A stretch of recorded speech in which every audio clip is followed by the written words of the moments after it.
Assalamualaikum warahmatullahi wabarakatuh. Perkenalkan, nama saya Muhammad Furqan Dwi Rohmat. Saya adalah mahasiswa Ilmu Komunikasi Universitas Muhammadiyah Yogyakarta angkatan tahun 2022. Nah, di kesempatan kali ini saya eh, diberi kesempatan untuk menjadi salah satu peserta dari mata kuliah teori komunikasi yang akan menjelaskan tentang teori speech arts theory, yang kedua adalah teori naratif paradigma, yang ketiga adalah teori semiotika. Nah, langsung saja saya akan menjelaskan beberapa teori tersebut. Nah, yang pertama adalah apa sih speech arts theory? Nah, speech arts theory adalah teori yang menjelaskan bahwa tindakan saat mengiring komunikasi verbal tentu memiliki makna atau pesan tersendiri. Artinya, komunikasi yang dilakukan tidak hanya melalui bahasa saja, namun juga melalui tindakan. Jadi, ketika kita melakukan komunikasi, bahasa yang kita komunikasikan ataupun eh, bicara yang kita komunikasikan itu memang penting, tapi tindakan yang kita lakukan juga penting. Jadi, dua-dua ini saling berkaitan gitu. Jadi, ketika kita melakukan komunikasi dengan melakukan tindakan, kita akan bisa memperjelas apa yang kita maksudkan. Jadi, sang penerima juga tidak bingung apa yang kita maksudkan. Jadi, tidak akan adanya hmm, ketidak kesalahpahaman atau ketidakpahaman.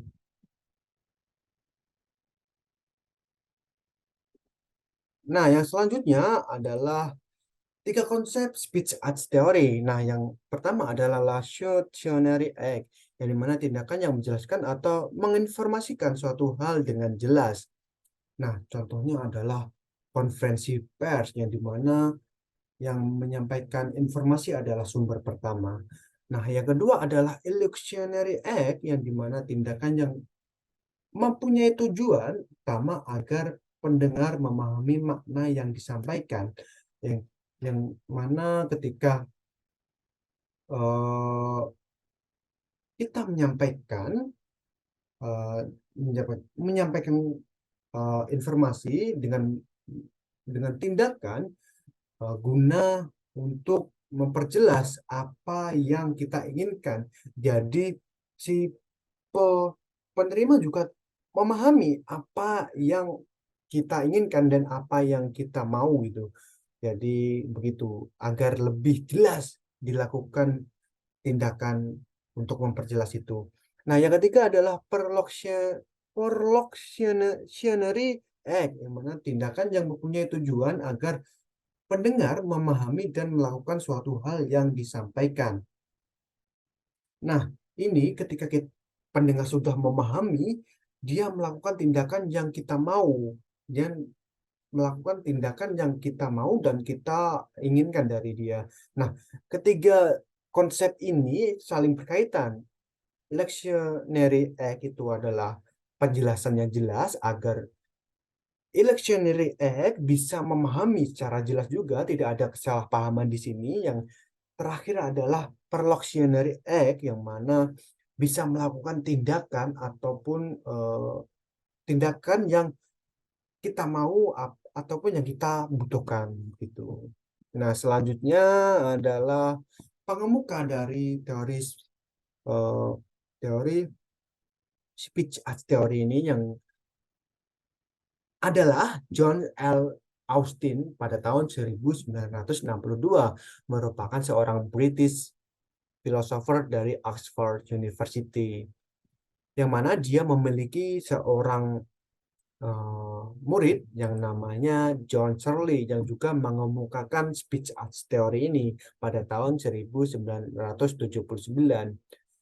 Nah, mereka adalah murid dan guru, ada ikatan dari mereka, tapi yang membedakan mereka adalah John L. Austria adalah philosopher British, and John Searle adalah American philosopher. begitu. Jadi walaupun mereka ada ikatan, mereka bukan tetap berbeda, tapi mereka ada perbedaan. Nah, selanjutnya adalah 5 tipe dasar speech as theory menurut Shirley. Yang pertama adalah directive, yang mana eh, untuk membuat orang lain bisa melakukan tindakan yang kita sampaikan. Berarti ini bertujuan untuk pendengar atau yang kita sampaikan ke penerima bisa memahami apa yang kita inginkan dan melakukan tindakan yang kita sampaikan. Nah, yang kedua adalah komisif, yang artinya ber- yang bermaksudkan memberikan kesempatan atau ketentuan di waktu mendatang. Contohnya adalah janji, eh, sumpah, atau penolakan. Nah, yang ketiga adalah representatif, yang mana penerima tidak mempermasalahkan kebenaran apa yang diucapkan dari pembicara. Nah, contohnya seperti saya sebagai pembicara melakukan penyampaian pendapat yang menurut saya benar, dan ada pendengar tidak yang tidak mau menerima pendapat yang menurut saya benar dengan cara tidak setuju ataupun menginterupsi ataupun mempunyai pendapat yang menurut mereka benar. Nah, yang keempat adalah deklaratif ataupun perintah. Apapun yang bersifat perintah. Jadi saya ingin itu, saya ingin ini, saya ingin itu, saya ingin itu. Tapi itu bersifat absolut gitu guys. Nah, yang kelima adalah ekspresif, yaitu berhubungan dengan suasana hati si pembicara, seperti terima kasih, tolong, ataupun maaf. Kalau terima kasih berarti dia menerima manfaat dari kita, maaf itu berarti dia memiliki apa, merasa memiliki kesalahan dengan kita, tolong berarti mereka memerlukan kita. Nah, selanjutnya adalah apa sih itu naratif paradigma? Nah, paradigma naratif adalah eh, teori yang menyatakan bahwa manusia seorang pendongeng dan cerita yang baik meyakinkan daripada argumen yang baik. Pada teori ini menjunjung tinggi gagasan bahwa komunikasi terjadi antara narator dan pendengar dalam bentuk cerita. Nah, dalam arti naratif aja sudah tahu bahwa ini pendengar dan pencerita, guys.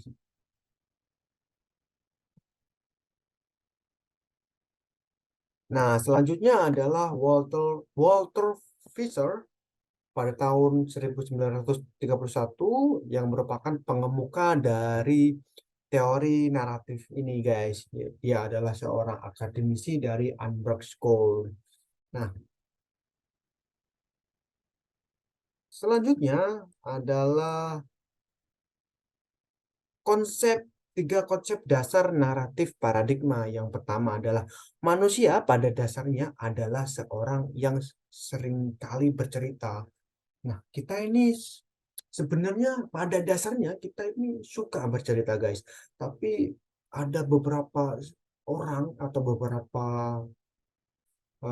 dari kita tidak mempunyai tempat cerita tersebut. Sad sekali, kan. Itu merupakan apa, tiga konsep dari naratif paradigmanya. Yang kedua adalah dalam terjalinnya komunikasi, narasi merupakan hal yang sangat penting. Nah, contohnya ketika kamu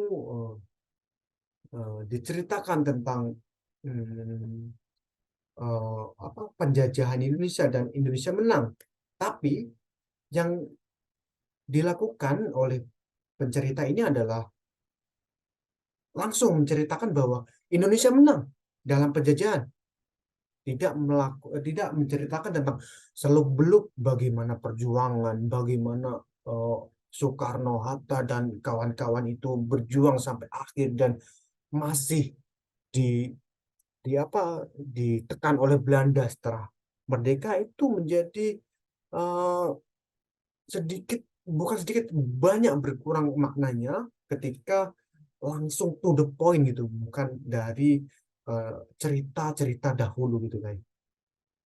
Jadi begitu, dalam terjadinya komunikasi, narasi merupakan hal yang sangat penting. Jadi pentingnya narasi itu sebagai itu guys.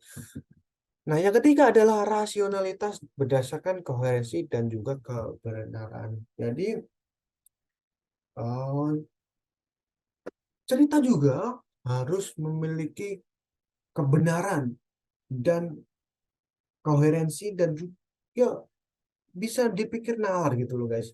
Nggak yang fiktif gitu loh, nggak bisa dinalar dengan akal.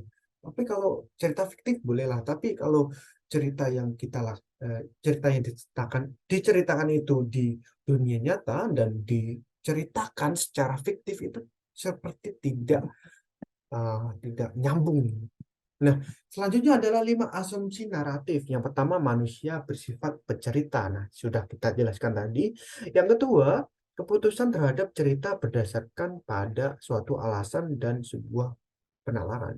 Ya, bahwa cerita yang kita sampaikan kepada penerima itu tergantung apa yang mereka pahami. Jadi, keputusan yang diterima merupakan keputusan dari penalaran mereka. Mau paham maupun tidak paham ataupun eh, apa menjadi ya itulah, mau paham ataupun tidak paham tergantung penalaran mereka. Yang ketiga adalah rasionalitas naratif dipengaruhi oleh sejarah, biografi, budaya, dan karakter. Nah, budaya. Jadi ketika kita bercerita bahwa eh, naga itu ada, tapi di budaya tersebut percaya bahwa naga itu hanya fiktif dan tidak akan tidak akan dicayai oleh penerima juga karena tidak rasional dan budaya mereka tidak percaya akan hal itu. Jadi tidak ada doktrin-doktrin yang mempercayai bahwa naga itu ada. Yang ketiga, yang keempat adalah rasionalitas berdasar pada penilaian seseorang mengenai konsistensi ataupun kejujuran cerita. Kita bisa tahu bahwa orang itu jujur atau enggaknya itu dari konsistensi mereka cerita, guys. Jadi, kalau dia awal ngomong A dan akhir kok jadi Z, itu fix orang itu adalah bohong. Orang itu bohong, guys. Yang kelima adalah kehidupan manusia dipenuhi dengan berbagai cerita dan kita harus mampu memilih. Nah, inilah guys. Jadi ya emang cerita. Kebanyakan manusia itu suka bercerita dan belum tentu semua semua cerita yang diceritakan itu adalah benar. Jadi kita harus memilih mana yang benar maupun mana yang salah. Nah, yang ketiga adalah apa itu semiotika. Nah, semiotika di sini adalah teori yang mempelajari sistem tanda seperti bahasa, kode, sinyal, nonverbal, dan lain-lain. Tanda dan simbol tersebut merupakan bagian dari sistem kode yang digunakan untuk mengkomunikasikan informasi. Nah, konsep semiotika ini dicetuskan oleh yang pertama Charles Sanders Peirce, yang kedua adalah Roland Barthes, yang ketiga Alberto Eco, yang ketiga ada Julia Kristeva.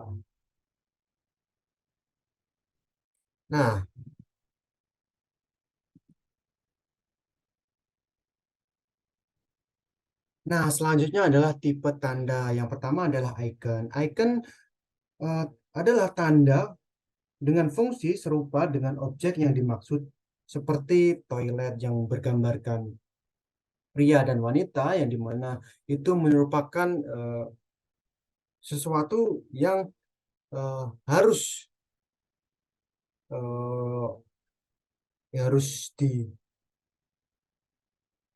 dan dilaksanakan dengan sesuai dengan tanda tersebut. Kalau laki-laki ya harus dengan tanda laki-laki, perempuannya harus tanda dengan perempuan. Nah, yang kedua adalah indeks. Indeks merupakan isyarat dari penanda, contohnya di sore hari mendung, dan mendung merupakan tanda dari akan turun hujan. Itu merupakan isyarat. Bukan merupakan isyarat, tapi merupakan indeks.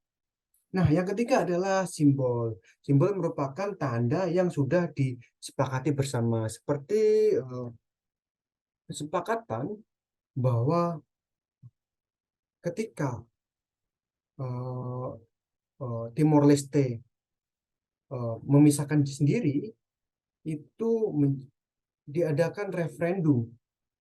Nah, itulah kesepakatan bersama bahwa Timor Leste ingin, sebagian besar dari masyarakat Timor Leste ingin memisahkan diri, dan itu kesepakatan dari mayoritas warga Timor Leste. Nah, itulah keseluruhan dari penjelasan yang bisa saya sampaikan dari teori speech art theory, eh, teori naratif paradigma, dan juga eh, teori semiotika. Nah, terima kasih atas waktu dan tenaga yang sudah diluangkan untuk menonton video ini. Apabila ada kesalahan ataupun eh, kekurangan, mohon dimaafkan. Akhir kata, wassalamualaikum warahmatullahi wabarakatuh. Terima kasih.